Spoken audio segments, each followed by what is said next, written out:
if you read the actual history of the Old Testament, it does not portray the in a positive light.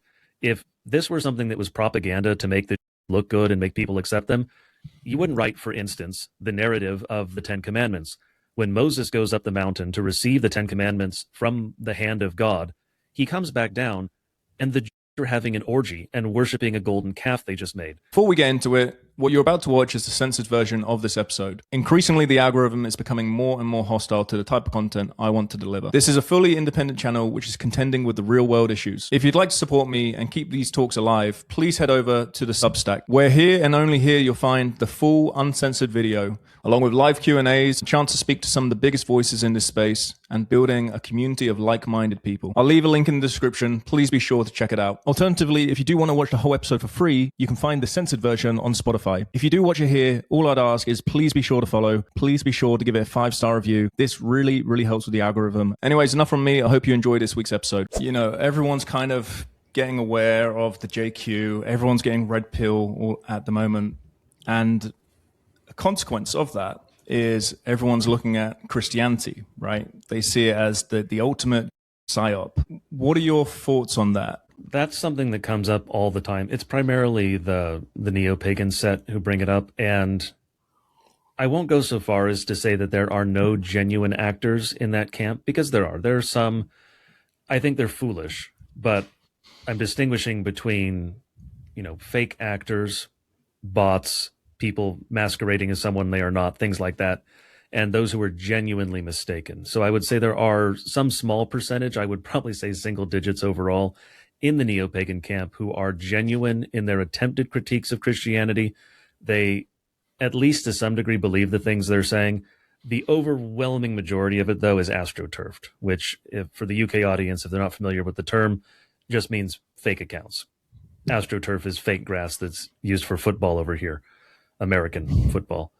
But we got that.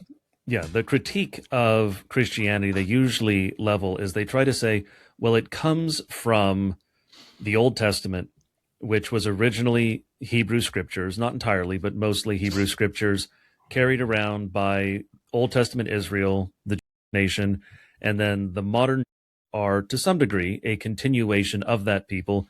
There's admixture over the centuries, so they're not exactly identical, but it's close enough. They're descended from the Old Testament. And so the argument is, why would we believe a religion that has so much connection to these people who are clearly our adversaries, our enemies, whether we want them to be enemies or not? They hate us. That's on them. Right. The problem is, I don't think most people who buy into that narrative and those people who advance it, well, those who advance it, it's either malicious or ignorant. I don't think they understand the Old Testament. I don't think they've ever read the thing. If you read the Old Testament, this is not the sort of book that you would write about your own people if you're trying to write a hagiography of your own people, or you're trying to just bias things in favor, like the Egyptians. The Egyptians are notorious for, in some cases, doing it to make their own people look better. Like they'll just delete battles where they lost from their history, just pretend it didn't happen. They'll remove pharaohs they didn't like, do things like that. The idea of history is sort of a tangential point, but it is related. The idea of history as being something that is a concrete truth is a very European concept. Most other peoples in other parts of the world write what is effectively deliberate myth. They, like I said, they remove people they don't like. They extend the lifespan of people they do like, things like that. It happens in Chinese history as well. But if you read the actual history of the Old Testament, it does not portray the in a positive light. If this were something that was propaganda to make the look good and make people accept them, you wouldn't write, for instance, the narrative of the Ten Commandments. When Moses goes up the mountain to receive the Ten Commandments from the hand of God, he comes back down, and the Jews are having an orgy and worshiping a golden calf they just made. The literal presence of God is on the mountain that is visible from their camp, and they're still doing this. No other people are that wicked. Even the depths of the most depraved people in Africa or the deepest jungles of the world aren't going to worship a golden calf they made with their own hands while there's a theophany that they can literally see right next to them. And yet the did. It's a horrible presentation of the depth of the wickedness and the evil of the Jews. Then there's also the fact that, and obviously I'm skipping a bit here, but you get to the New Testament, the 12 apostles, only one of them dies a natural death. That's John. John dies of old age, closing out the New Testament era. He's the one who was exiled to Patmos and then brought back. He dies a natural death. Every other apostle is tortured and murdered. If they knew this was a lie, why would they do that? And then if you're trying to say, well, we'll never go through torture and personal discomfort in order to do anything. They are so averse to that. And you can see this even in old textbooks about how different races handle pain, because this is something used to teach doctors. This is important if you're dealing with people of different races. They're noted as whining about pain, exaggerating it, and avoiding it. They're not going to do this if you take the 12 apostles as being trying to deceive non-Jews. It just doesn't make any sense. And that's even before you get into all the evidence for the things that happened in both the Old Testament archaeologically and then the New Testament, including, you have various secular writers who wrote about the fact that Jesus existed and he was a miracle worker and he was put to death by Rome. These are things that are covered that we know from history. So particularly when you get the neo-pagans, and some will try to say Jesus didn't exist, even the most rabid atheist mainstream historians concede that Jesus existed. They're not going to say he was God, but they concede that he was a man known for working miracles in that era, and he was executed by Rome. They'll at least go that far. So, I mean, I guess it's advice for the neo-pagans. If you want to be taken seriously, at least be as serious as the secular historians. But the thing is, if you look at the history of Christianity, I guess this is really the core of the argument against that, the counter-argument. If you look at the history of Christianity, there has never been a more virulently anti-Judaic, anti-Talmudic, anti-movement, anti-Semitic, if you want to call it that, although it's kind of a misnomer for various reasons. But if you want to call it all those things, there is no movement that is more that than Christianity. Christianity says the Jews aren't chosen, the Jews aren't special, the Jews killed God, the Jews have done all of this wickedness down through thousands of years, documented in their own book that God forced them to carry around. Even though they lost it for a while, God preserved it.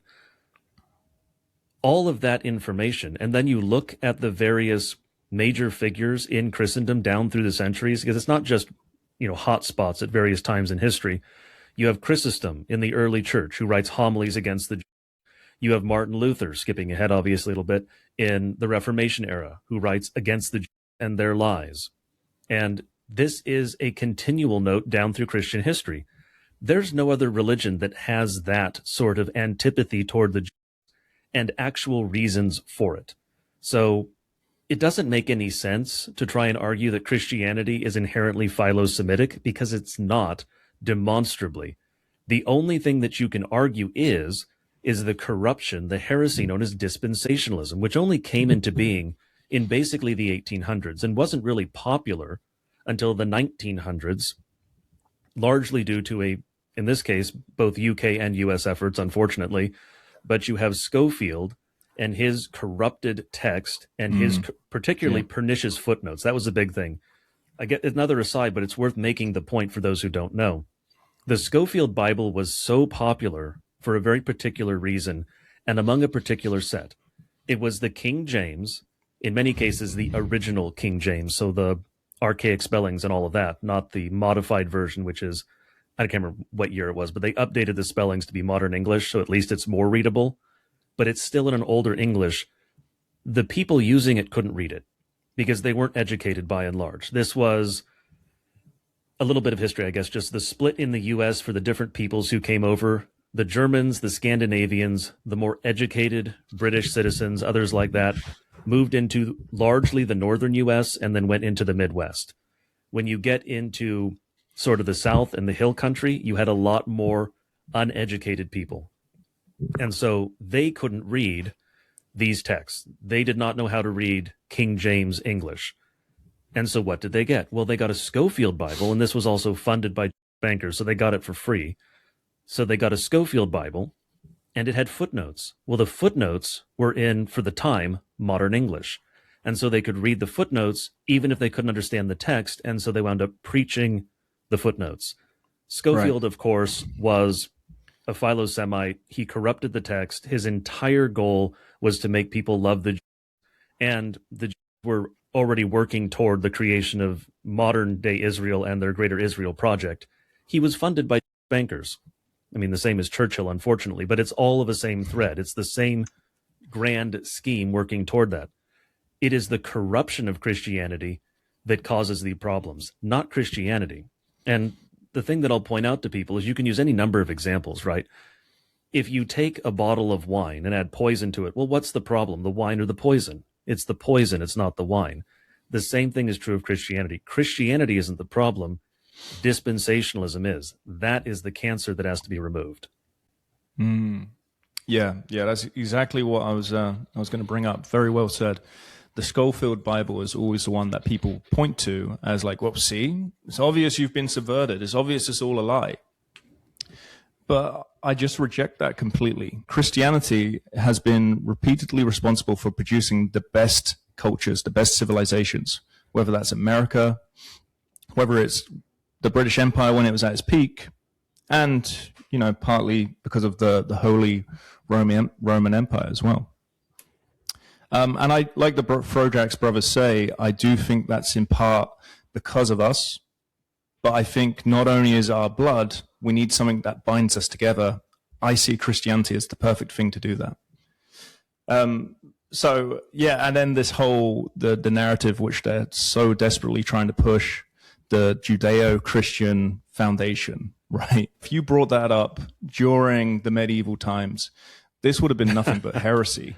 Yeah, absolutely. Well, it's the Stone Toss comic is actually probably one of the best succinct arguments for it, saying, you know, you have Judeo on the one side and Christian on the other, and it's the guy holding the hammer and it's the nail through Christ's hand. Well, that's exactly what it is. Their entire race, all that they are, their essence now is opposition to Christ. That is what they have made themselves into. And it's one of the reasons that it is the most difficult for a to convert to Christianity from any race of man on the earth. Because for a German, if you're a German neo-pagan, and there really aren't very many these days, but you know, if you're a European neo-pagan, particularly historically, it's not that difficult to convert to Christianity because you don't have an opposition to Christ, right? You don't have a position on this issue. The Jews hate Christ. They pray against Christians. They curse Christians. They hate the church. That is their identity. So they have to basically give up everything they are, everything they've been in their past in order to convert to Christianity. Europeans didn't have to do that. And also our myths were obviously more compatible with Christianity than certainly other parts of the world. But this argument that there's any sort of nexus with the Jews is completely ludicrous. The only role that they played was exactly what Scripture says. Christ came from their line. That was it. That was the only promise they had, other than God said to them, if you obey me, I will give you some land, and you will get to keep it. Well, they never obeyed him, and so that promise is completely irrelevant. And this is one of the things that obviously dispensationalists and others conveniently miss. The promises in Scripture related to things like temporal blessings, your land, lots of children, all these sorts of things, they're always contingent on being faithful. The Jews were never faithful. Christians in Europe were faithful. It's one of the reasons that we were so blessed is because we were faithful to God for a couple thousand years, depending on which part of Europe, give or take a handful of centuries. But those civilizations that you mentioned, I absolutely agree that you have to have the myth as well. That's what I've long pointed out is that there are really three components. It's not just blood and soil. Obviously, those are essential to a nation because you can't be a nation if you're not a nation, which is a race, same term there. And you're not going to long remain a nation if you don't have territory, if you don't have soil. But you also need a myth because that myth is what unifies you. It's one of the reasons that leftists and others go so hard against all of the symbols of Christendom and all of our history and tearing down statues and all the things like that. Because if you can destroy the myth, you will ultimately be able to destroy the nation. Every time they tear down a statue, that's an act of genocide against that people. And so trying to destroy the myth that built Western civilization, which we used to just call Christendom, is an act of genocide against. It's one of the reasons that I'll sometimes say that neo-pagans are acting as unwitting enemies. They are playing for the other team. Would love to see neo-pagans be the core of the right and be the ones who are pushing for actual right-wing policies, because ultimately that's doomed to failure. It's going to fall apart. It's just going to be a bunch of internecine conflicts, and they don't even have really any sort of ideology to oppose groups like the Jews. The only thing they can say is we don't want anyone who's foreign. Okay, fine, that's a great starting point, but why in particular are the problem? Because ultimately, most other groups aren't a particularly great problem unless they're here. The Jews are a problem wherever they are because they hate us, because they hate God. That's the whole thing, which is one of the most important points to get across to people, trying to explain to them, why did you hate people, right? It doesn't make any sense. It seems like they should want to work with us. They should want to, sort of be a sister civilization, work together with us, and it would benefit them, because if they don't have the West, if they don't have behind them, they would just be crushed tomorrow. And they know that. But they are animated by a demonic animus. They hate us to the point where they have to pursue our extinction because they hate Christ. They see us as competitors, of course, because we're the only other ones going who could possibly rule the world. It's us or them. The Chinese would like to be a third player, but they're not really there yet. Maybe they could eventually get there. They're not there yet. And so they hate us for that. But that's only enough to be geopolitical adversaries. That's a different thing. That's to some degree what the British and the German empires were for a while, and obviously the British and the French for a very long time. That's a different sort of competition. That's not what they have with regard to Western. They want to exterminate us because they hate Christ. And they see us as being the ones, they rightly see us as being the ones who spread Christianity. We enacted an immense defeat against Satan when we went out and colonized the rest of the world and spread Christianity.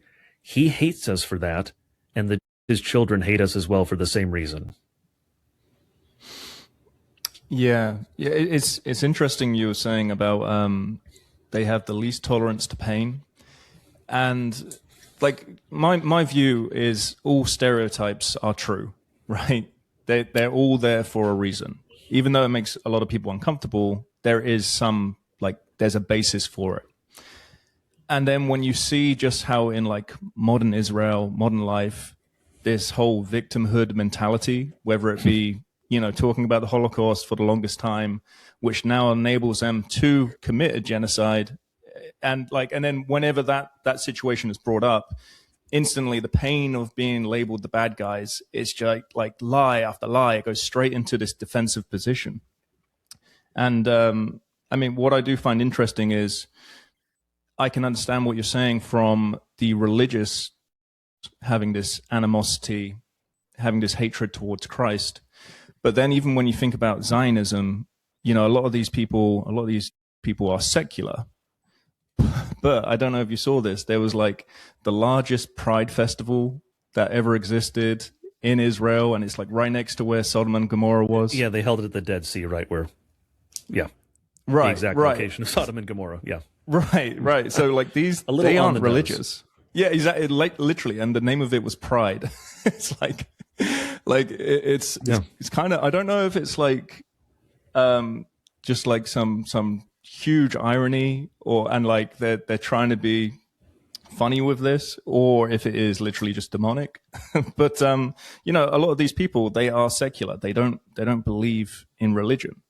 But I guess you would see that as testament to that they are kind of being possessed in some way, right? Well, ultimately, for the being is their religion. That is they are their own God. That is how they view themselves. I mean, ultimately, they're worshiping Satan, but they do view themselves as basically being the only human beings, as being above everyone. They think of all of us as animals. Right. And so they think of themselves as gods. They do have that standard sort of Near Eastern mentality where it's a war of everyone against everyone in sort of expanding circles. The old mostly an Arabic proverb, but it's me against my brother, me and my brother against my father, me, my father against our cousin, on and on, so it goes. So if you've made it this far, first of all, thanks very much. If you're watching on YouTube, please remember to comment, share, and subscribe. And if you're watching on Spotify, please be sure to give it a 5-star review. The full uncensored version of this episode can be found on Substack and Substack alone. Both YouTube and Spotify require censorship. However, Substack doesn't. With one YouTube already taken away, it's only a matter of time before it happens again. On top of that, with the Substack, we'll be doing live Q&As, talks with some of the biggest voices in this space, and a chance for you to ask the questions you want answering. Head over to Substack now for only £5 a month. I'll leave a link for this in the bio below. Cancel anytime. Thanks for watching this week's episode, and I hope to see you next time. All the best.